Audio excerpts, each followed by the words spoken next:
Hello students, आज आप अध्ययन करेंगे साधारण वक्रों के अंतर्गत क्षेत्रफल, एरिया अंडर सिंपल कर्व्स। आपका हेडिंग है वक्र y is equal to f x. एक आपको वक्र दिया है y is equal to f x. वह वक्र परवलय भी हो सकता है, वह वक्र दीर्घ वृत्त भी हो सकता है, वृत्त हो सकता है, कुछ भी हो सकता है। तो एक वक्र दिया है, वक्र y is equal to f x. इसी वक्र में सब समाहित है। जैसा क्वेश्चन में देगा उसके अनुसार हम सॉल्व करेंगे। कह रहा है कि वक्र y is equal to f x. X अक्ष, आपका यक्स अक्ष जानते ही है, यक्स हो यक्स डैश, यह आपका यक्स एक्सिस है। X is equal to a और x is equal to b द्वारा घिरे क्षेत्र का क्षेत्रफल, अर्थात हमको ए बी सी डी का क्षेत्रफल निकालना है। तो ए बी सी डी का क्षेत्रफल हमें निकालना है। तो यह लंबी प्रक्रिया है, इसको हम क्लास में आपको डिटेल में इसको सिद्ध करेंगे। केवल हम फार्मूला बता दे रहे हैं, कैसे क्वेश्चन आएगा तो हम सॉल्व करेंगे। तो हमको निकालना है ए बी सी डी का क्षेत्रफल। तो निकालने के पहले हम देखते हैं कि वक्र जो भी है जैसी स्थिति है। अब यहाँ पर आपको दिया यक्स बराबर है यक्स बराबर बी के बीच घिरे भाग का क्षेत्रफल। एक वक्र दिया है, यक्स अक्ष दिया है, x is equal to a दिया है और x is equal to b. तो जब भी आप क्वेश्चन को सॉल्व करेंगे तो इस ए बी सी डी के बीच में कोई भी बीच में कहीं पर भी आप एक स्ट्रिप ले लेंगे। देख रहे हैं डॉटेड लाइन से दर्शाया गया। स्ट्रिप लगाने से क्या होता है, क्वेश्चन आपका गलत नहीं होगा। आप आसानी से क्वेश्चन को, स्ट्रिप का हिंदी में अर्थ होता है पट्टी। एक बीच में आप कहीं पर भी आप इसके अंदर जो है एक पट्टी देख रहे हैं, डॉटेड लाइन है, इसको बनाने से क्या होता है, क्वेश्चन आपका गलत नहीं होगा और आप सिस्टम से उस क्वेश्चन को सॉल्व कर लेंगे। तो हम उतना ही बता रहे हैं क्योंकि इसको हम डिटेल में क्लास में बताएंगे।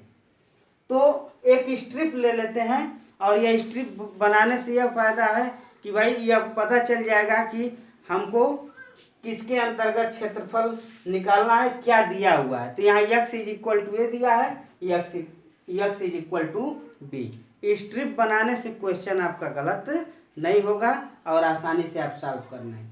तो ए बी सी डी का क्षेत्रफल, तो सीधा सीधा ऐसे समझिए कि यदि यक्स का मान दिया रहेगा तो एरिया होता है x is equal to a, x is equal to b, y d x. ध्यान सुनिएगा, तो इसका यही फार्मूला है। यदि आपको क्वेश्चन में यक्स बराबर समथिंग, यक्स का मान कुछ दिया है तो एरिया होगा वाई डी एक्स। यदि मान लीजिए कि एक हम वक्र ले रहे हैं और वक्र आपका ऐसे है x dash o x, y o y dash. तो अगर वक्र आपका ऐसा है, या मान लीजिए कि आपका x is equal to f of y, या आपका एक वक्र दिया हुआ है x is equal to f y और इसका अगर क्षेत्रफल निकालना है, मान लीजिए कि यह क्या है आपका ए बी सी डी। अब यहाँ पर आपका है y is equal to a, y is equal to b. यदि ऐसा है तो इसमें बीच में एक स्ट्रिप बना लेते हैं, इससे क्वेश्चन आपका गलत नहीं होगा। एक पट्टी बना लेंगे और क्वेश्चन को आसानी से सॉल्व करेंगे। तो बीच में कहीं पर भी आप पट्टी बना लीजिए स्ट्रिप। और देखिए यहाँ पर y is equal to something दिया है, तो एरिया बराबर इसका क्षेत्रफल क्या होगा, एरिया किसका, ए बी सी डी का क्षेत्रफल हमें निकालना हो तो यहाँ पर हो जाएगा y is equal to a to y is equal to b x d y. बस यही ध्यान देना है। यह वक्र आपका क्या है, x is equal to f y. यही दो फार्मूले हैं। और यदि आपको क्वेश्चन में यक्स बराबर समथिंग दिया है, चाहे जो भी दिया है हम मान निकालते हैं, कुछ कंडीशन दिया रहेगा। तो यदि यक्स बराबर समथिंग निकलता है तो एरिया बराबर होगा वाई डी एक्स। यदि y बराबर समथिंग है, y का मान कुछ दिया है तो क्षेत्रफल हो जाएगा यक्स डी वाई।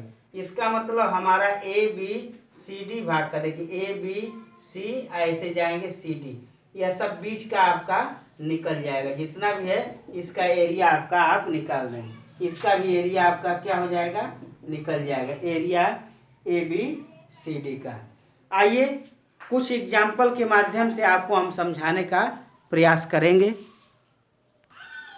आपका क्वेश्चन है y is equal to M x, x अक्ष एवं कोट यक्स इज इक्वल टू 2 के बीच का क्षेत्रफल ज्ञात कीजिए। आप जो है कि क्लास 11th में पढ़े हैं स्ट्रेट लाइन, सरल रेखा।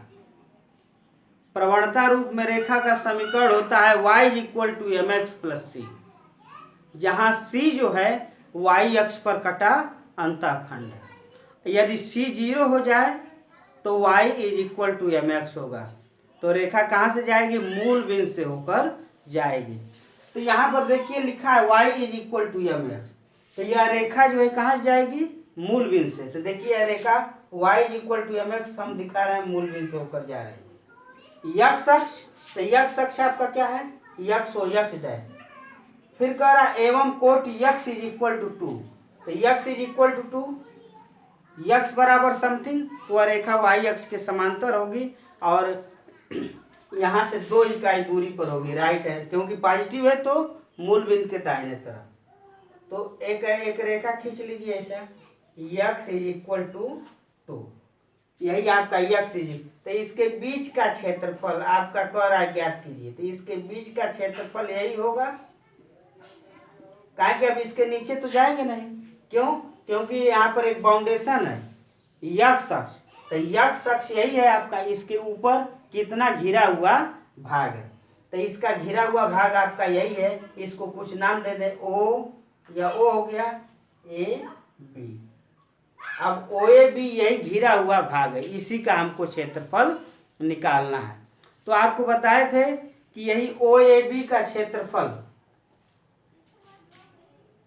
देखिए घिरा हुआ भाग आपका क्या है, ओ ए बी, तो घिरे हुए भाग ओ ए बी का क्षेत्रफल, तो ओ ए बी का क्षेत्रफल क्या हो जाएगा, अब आपको यही निकालना है। अब यहाँ पर देख रहा है कि रेखा मूल बिंदु से जा रही है, तो इसका निर्देशांक क्या होगा, 0 0 होगा, इसका निर्देशांक क्या होगा 0, ए का निर्देशांक क्या होगा 2 0। यक्स अक्ष पर y का मान क्या होता है, यक्स अक्ष का समीकरण y इज इक्वल टू 0, और यह 2 यक्स इज इक्वल टू कर रहा था, यहाँ इंटरसेक्ट करेगा तो ए बिंदु का निर्देशांक क्या हो जाएगा, 2 हो जाएगा। तो यहाँ पर देखिए यक्स का मान क्या है 0, और यहाँ पर यक्स का मान क्या है 2 है। तो यहाँ पर आपको क्लियर हो गया कि यक्स इज इक्वल टू 0 है, यक्स इज इक्वल टू 2 है। तो जब देखिए यहाँ पर लिखे ए बी सी डी का क्षेत्रफल, तो हम बताए थे जब यक्स बराबर समथिंग दिया हो तो एरिया होता है वाई डी एक्स, और यदि y बराबर समथिंग हो, y बराबर कुछ दिया हो तो एरिया बराबर यक्स डी वाई होता है। बस इतना ही ध्यान देना है, इतना आप ध्यान देंगे तो कोई भी क्वेश्चन आप आसानी से हल कर लेंगे। तो एरिया, तो यहाँ यक्स बराबर समथिंग दिया है, तो यहाँ लोअर लिमिट देखिए, आप जानते हैं यहाँ लोअर लिमिट निम्न सीमा रखा जाता है, x is equal to 0, x is equal to 2, और क्या है y d x, y d x. अब जो है क्या करेंगे, y का मान जो है कि आप रखेंगे x is equal to 0, x is equal, y का मान क्या है आपका mx है, तो mx में mx dx लिखेंगे और क्या करेंगे कि m को बाहर कर लेंगे, तो x इज इक्वल टू 0 से x इज इक्वल टू 2। अब यहाँ पर हो जाएगा x dx, तो क्या हो जाएगा m। अब इसका x to the power n का फार्मूला क्या होता है, x to the power n का इंटीग्रल होता है x to the power n plus 1 upon n plus 1, तो यहाँ पर 1 है तो हो जाएगा x स्क्वायर अपान 2, तो 2 को क्या करिए कांस्टेंट को बाहर कर लीजिए, यहाँ पर स्क्वायर ब्रैकेट में x स्क्वायर लिखेंगे 0 to 2।